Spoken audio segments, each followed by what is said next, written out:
और सुनीला कि काई से विदाई होई बेटी के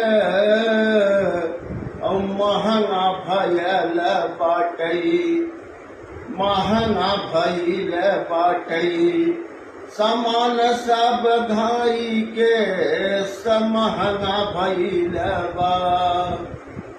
अरे गैस नहीं मिलता त डीजल नहीं मिलता और पेट्रोल नहीं मिलता त बाकी सब नहीं बा।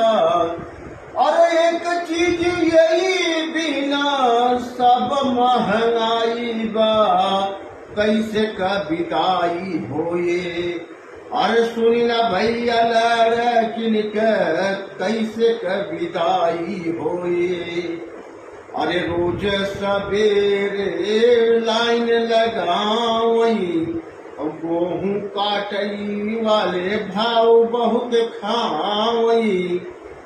अरे हार्वेस्टर वाले रोवत बाटन 5,000 तेल बिना कैसे कटाई होए। अरे गेहुआ के भाई कैसे कटाई होए, गेहुआ के भाई। अरे ही में जो भगवान जोर पकड़े हैं। अरे रोज बदरी करई और रोज घेरी आवई और बूंद बूंद पानी और रही रही बरसावई। अरे बड़ा बड़ा पाथर गिरई, बड़ा बड़ा पाथर गिरई देखा अब लाइन से कैसे कटाई होए। अरे गेहुआ के भाई हो कैसे कटाई होए।